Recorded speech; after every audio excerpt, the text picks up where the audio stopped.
glad you're here with us now. We can kind of look at some of the stuff that's been happening and how it's relating to the tariffs.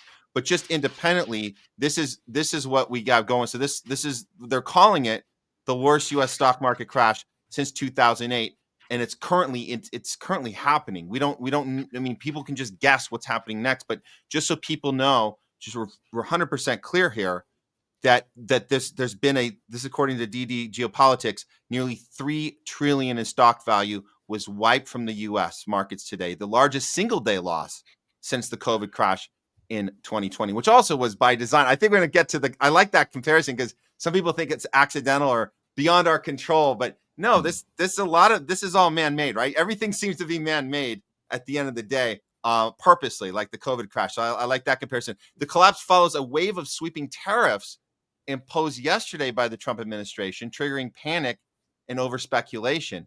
And then you got this map of the bloodbath. And so this is all in red. Everything is in red. I know you guys can't see this, but this is everything red means loss, everything. So that's where we are. We're trying to figure out how much this, is related to tariffs. I mean, it most likely is. Is this something that Trump, has done on purpose? Are we trying to do some sort of, put option approach where you bet against the stock market, you crash it on purpose, and then you sell everything off, and then you buy it when it's low, and then is it something like that? I'm still trying to figure out. Jay, where are you on everything that's gone down, and what is Trump up to here, if he has anything to do with steering this right now?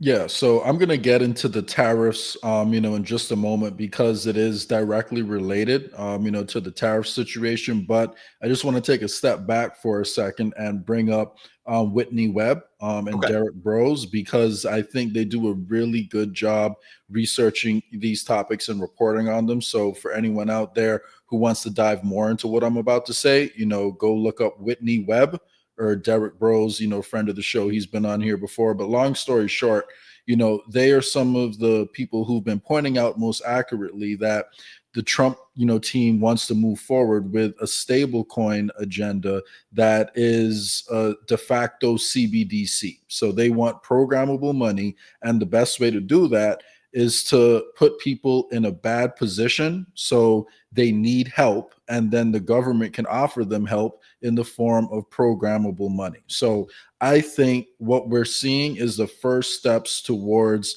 dismantling the US economy and the middle class to lower our cost of living, so we'll be more open and receptive to this digital money that they want to give out. Now, to bring it back for a second, to the topic at hand, why we're seeing this bloodbath right now. It is a direct response to the tariffs because, there, I guess you could say there are two things that could be going on. Trump people will try to tell you that this is a negotiating tactic and he wants to bring these countries to the table so they can renegotiate their trade agreements with America. Trump himself is saying that it's partly that, but he also wants to rebuild American industry and American manufacturing, and he's placing blanket tariffs on everybody to do that. Now, and he also says that we have a trade deficit with the world, so we need these tariffs because the world is quote unquote ripping us off. Now, these ideas kind of compete like with each other if you sit down and think about it, because and he also says he wants to raise income through tariffs, right? So let's think about this, Matt. If we're increasing domestic production, then we're not going to be getting tariff income because we would be selling the products here. So there would be nothing to pay tariffs on. So that doesn't really make too much sense. Now, in terms of the actual, trade balance and the trade deficit that we have with these countries, it doesn't really make sense that tariffs are going to fix that, because what's happening is that we're buying more from them than they're selling from us. Right. The reason that we're able to do that is because we have the world reserve currency and we've just been printing money. So essentially, it's like we're a person who's going around to the shopping mall, running up the credit card and then saying these businesses are all ripping me off because they're taking my money. No, we're buying products like from these nations. And so you can't say they're ripping us off because we're buying products from them. Now, the truth is, what's going to happen actually, like if Trump, assuming Trump keeps these tariffs in place, which unfortunately I think he is going to do if I had to take my best guess, if he keeps the tariffs in place, American companies are going to be less competitive than other countries who aren't doing these tariffs, because what it means is we like, even for the stuff that's made here, a lot of these car companies, they do the high labor, low wage work, low skill work in Mexico and in Yeah. developing countries. So even if we onshore those jobs aren't going to be high paying jobs that, you know, like people want. Like the biggest problem in the change in our cost of living, in my opinion, is the fact that we've been printing money to go to war like all these years rather than investing in the country. So if other countries are still making, if companies say in Europe, you know, in Canada are still making use of these supply chains, then they're going to be more competitive than our companies, because we're going to have higher labor costs. We're not really going to increase the cost of living, you know, like, I'm sorry, increase the standard of living for Yeah. people over here, because the amount of jobs that are coming in are not, you know, going to offset the damage that's done to the economy because the prices are going up. So long story short, I don't really see a situation where this fully benefits like the American workers, because number one, I don't really think it's possible, in my opinion, to onshore all the manufacturing that we've outsourced to other countries. And even if we did, like, it's still not going to, you know, change the situation on the ground that much, because we have a low unemployment rate at the moment. The issue isn't that people don't have jobs. One of the issues is we keep devaluing our currency.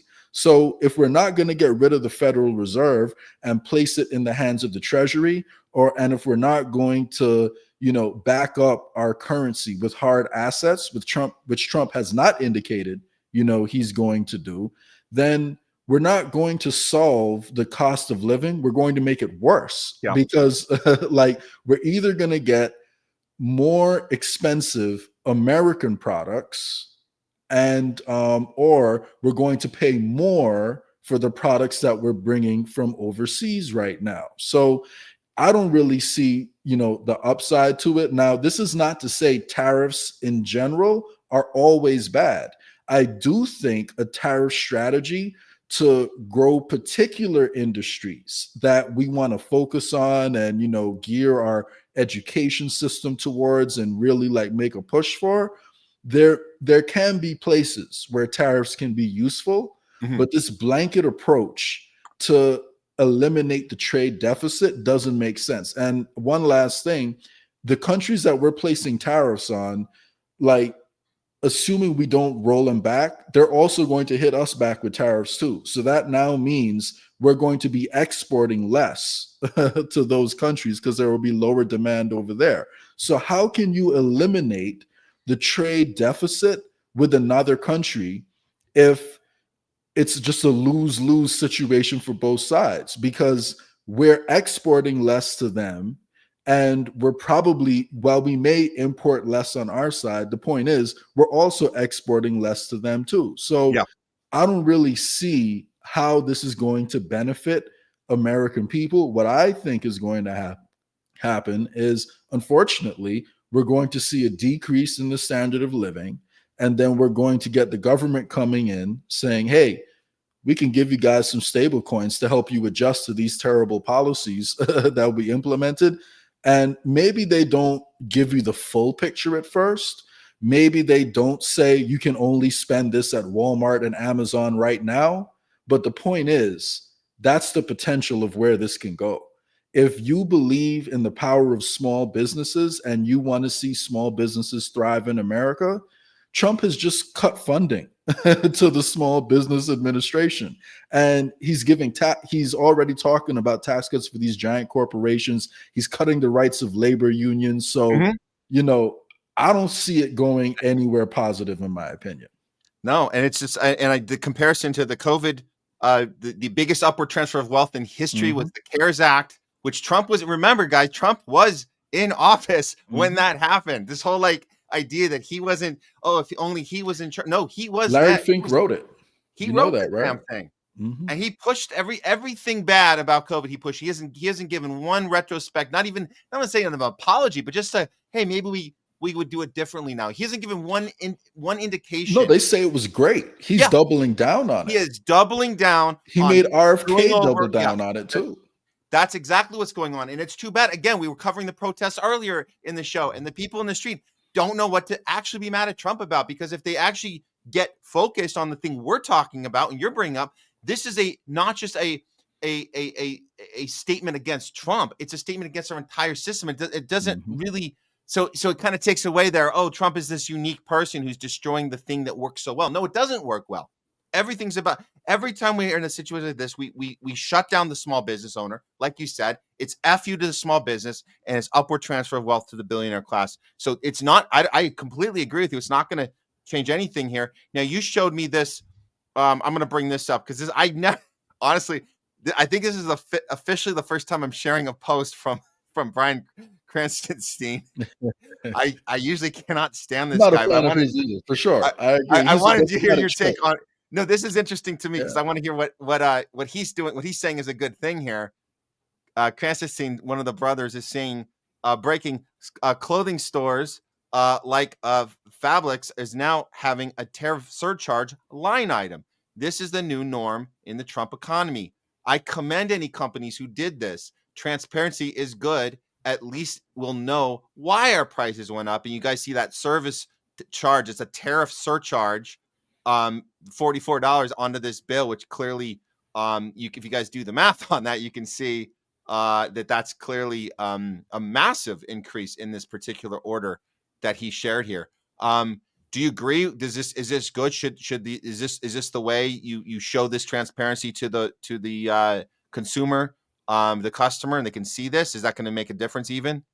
I mean, if I do think transparency overall is a good thing. Now, I'm not familiar with this company, that Krasenstein posted here. However, one thing to note is that if you look at what's happening all over the media right now, companies actually have the go ahead to just increase their costs, if you really Mm, think about it, because now, even if their costs haven't even gone up yet, they can just increase their costs and say they're doing it because of the tariffs. And, the truth is, yes, it will increase the cost of, goods coming in. And it also gives companies an excuse to charge more, even if their costs aren't going up, because this is what's leading the news cycle. Like, he's literally placed tariffs on every country in the world, mhm. like right now. And I remember reading he even like placed a tariff on a deserted island that nobody lives on. Like, like he's gonna tax some penguins or something like that. Like, I mean, it's crazy, man, to be honest with you. But it's not crazy if you think the end goal is to centralize control and centralize power. And like you just pointed out, Matt, big picture, every single stock market crash we have results in wealth concentration. Yep. And that's not even to talk about the effect on people today, because every year we have people retiring, right? And if you are going into your 401k this year and you have to go in and pull out money right now, the longer the stock market is going down and the more depressed it is, the more money you're losing. Like, like these are your retirement Yeah. funds. So yes, Wall Street, is taking from the rest of us and centralizing the profits in their hands. And of course, they all have the heads up on what's happening before, so they make the moves to prepare their portfolio for this and then capitalize on it once it happens. So that's where I, we're at. I want to remind people about 2008 because that's also come up as a comparison. We talked about the COVID comparison. Biggest upward transfer of wealth in human history was the CARES Act. But in 2008, the term that was coined, and we didn't understand at the time. And I don't, maybe some of you guys did. Maybe you guys were ahead of us on this. I don't know where you were, Jay, at the time. But this, if you remember, the Mhm. term, this is as Bush is passing the baton to Obama, we heard the term too big to fail. And Mhm. you just, all the signs were there. We understood. Now the media wouldn't tell you then. We didn't have Twitter then. We didn't have these things. Well, so I guess Twitter was just getting started, so we didn't have these places to go to have our own conversations. We just had to take Joe Scarborough's word for it on Morning Joe, who would tell us that Obama was fighting this whole thing and he's coming in with it. No, it was the same thing Bush was. It's too big to fail. It's upward transfer of wealth. It doesn't matter who's leading it. It's what's happening. That's the plan. That's what it is. And when you say that the banks need a bailout because poor little bankies and their little things and they're done. No, Obama comes into office and he kicks 5.4 million people out of their homes. And again, the Joe Scarborough, they don't tell you that. They say, "Oh no, he's got a plan for the people." No, it's the plan for the billionaire class, and it's always that. And then, even though we knew that they did illegal things, Obama says we're not going to prosecute them because we look forward, right? So as if there are any crimes that are done in the future. So it's like, oh, every single crime I know of has been done in the past, Matt. So I'm not sure how he's going to prosecute people for future crimes. But dude, I mean, there's so many people that would love to have him as their attorney and have that plea actually work in a courtroom. Right? Say, hey, never mind my client's apparent, thing he's being accused of. The way we want to do this is kind of look forward. Okay, case dismissed. Yeah, exactly. That happened 2 weeks ago, man. You still worried about that? But anyway, but yeah, one last thing I want to leave the viewers with. Before the Great Depression, everyone was putting tariffs on each other. So if you go back to the Great Depression in the 1930s, everyone was putting tariffs on each other. In fact, I believe it was earlier today, China's already announced reciprocate tariffs. I don't know if I'm saying that word correctly, but you know what I mean, and our tariffs, I believe I read earlier, are now going up to 104% on all Chinese goods. I believe I read that earlier. So, this is not a good sign. But if your end goal is to make people desperate so you can give them programmable currency, it does seem like a very logical first step.